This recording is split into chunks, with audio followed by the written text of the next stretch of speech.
This image you may all remember. Not that you can see it behind me now because it's a mystery. King Kong, ladies and gentlemen. Whoa, there he is. Yeah, you got some fans out there, Kong.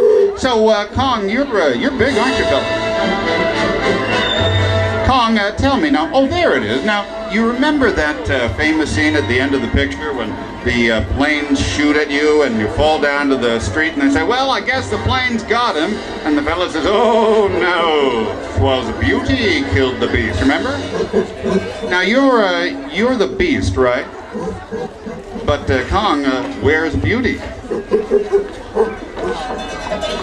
Oh, wow, Kong, you're a lucky man. But doesn't she scream? Nicely done. Well, one last question. The Empire State Building, where's that? Oh, man, that must sting like the dickens, doesn't it? Ladies and gentlemen, King Kong and his lovely Fay Ray, right here. Thank you. Now, the next one up... Oh! This next... Oh! This next... Oh. Wait a minute, who... It's the Invisible Man. I tell you, ladies and gentlemen. Hey there, it's the Invisible Man, is it? Yep. So, was that you just a minute ago? That was me. I was invisible.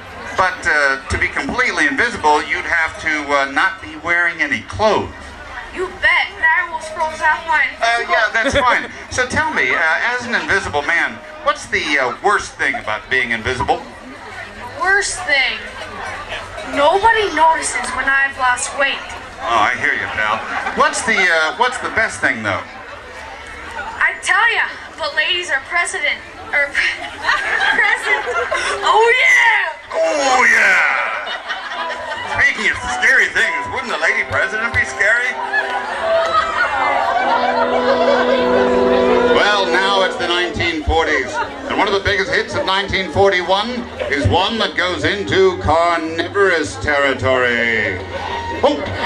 Hey, come back here, come back! Hey, wait, it's the Wolf Man and the old gypsy woman, right? I'm not so old! No, the gypsy woman, she's very old and ugly and bent over, and she's really an attractive young lady.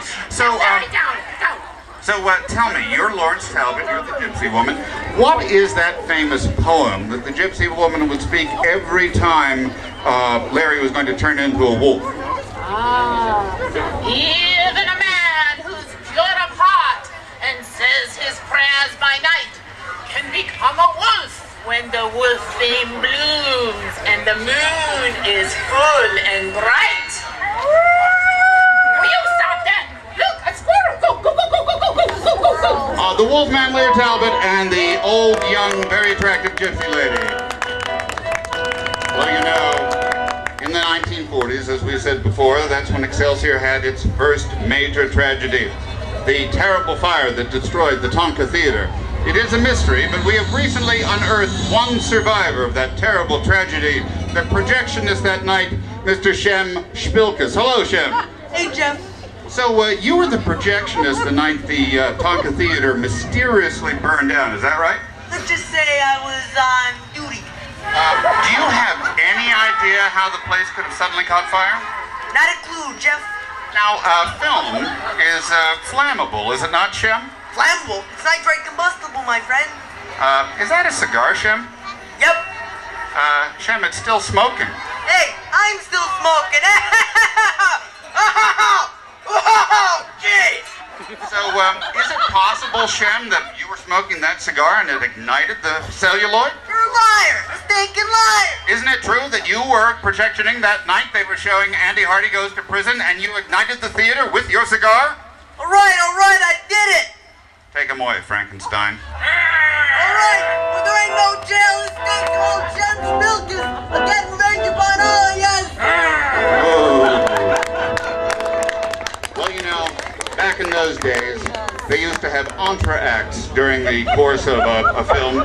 There would be giveaways and prizes, many different features would be shown. And one of the things they did here in town was a hypnotist act. Now, who here would like to be hypnotized?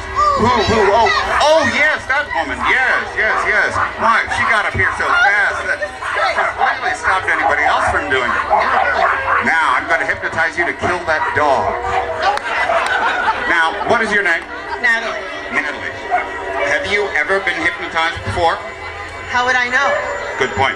Sit down, please. Now, Natalie, I want you to empty your mind completely. Okay, done. So fast. Natalie, I want you to look at this watch. Do you see it? Is it a Rolex? No, it's not a Rolex. Still nice. Okay. Now look at the watch. The watch. The watch. The watch. Watch. Watch. How you doing, Natalie? Me fine. Me moi goody good. All right. Natalie, here's what I want you to do. I want you to take out a high-interest loan on a house you cannot possibly afford, thus destroying your family and bankrupting the entire economy as we know it. I did that already. Natalie, then I'd like you to go to a pharmacy and buy a prescription drug that costs $4 on market value, but because of insurance overruns costs $723.22. I did that just this morning. Twice. Okay. Natalie, I'd like you to get me a hot dog with ketchup, mustard, relish, no onion, and a Coke. Diet? Why does everybody assume it has to be diet? Me no tell. Me hypnotize. Natalie, the somnambulant audience member, ladies and gentlemen, right here. Thank you very much. Thank you. Don't fall going off the stage. By now, we've reached the 1950s and the era of science fiction. Some of my favorite films, The Day the Earth Stood Still, When Worlds Collide, and my personal favorite, Plan 9 from Outer Space. And look, it's Tor Johnson and Vampira from Plan 9, ladies and gentlemen. Happy Halloween! Wow, you guys really stay in character. What do you mean? Well, I mean, in Plan 9, you play corpses that are raised from the dead by aliens in an attempt to take over the planet. That's Plan 9, right? No, we're not acting. We're freaking freezing up here! I can't even blink my eyeball. And I have no feeling left in my cleavage. Well, that worked for me. Thank you very much, Tor Johnson and Vampira. Oh, their joints are stiff, and they are cold. Another favorite sci-fi film that I've always loved is one about love. It's about a mad doctor and his fiancée. And they're driving one night, a night like last night, rain-slicked and cold, and suddenly he hits a tree and decapitates his wife, which for those of you with a public school education means that she lost her head. The doctor is distraught and racked with guilt. I'm racked with guilt. My beautiful fiancée, and this is all I have left of her. And it's not even her best parts. Oh, well, it's about time. What are you doing about getting me that new body? I'm working on it, dear. Working on it? You promised me a new torso, arms, legs, hands, feet, and I want that tummy tuck. I'm sorry, dear. It's just that, well, finding the right body is proving to be very difficult. Did you go where I told you to go? Hooters? Yes. They wouldn't let me in. They said I was too creepy, even for them. What about the Vikings cheerleaders' locker room? The police will figure it out. They all have Favre tattooed on their behind. Okay.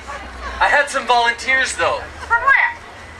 Weight Watchers. Weight Watchers? I was 5 pounds over when you crashed the car. I'm not going to backslide. I'm sorry, dear. Work harder. Okay, dear. Look, I want that tummy tuck and that new body before we head to Jamaica. Okay, dear. And no jokes about me having a big head. All right, dear. Or looking like Hedy Lamar. Okay, dear. Hey, no. The Mad Doctor and his head, ladies and gentlemen. And despite the size of the table, she's really very thin and attractive underneath.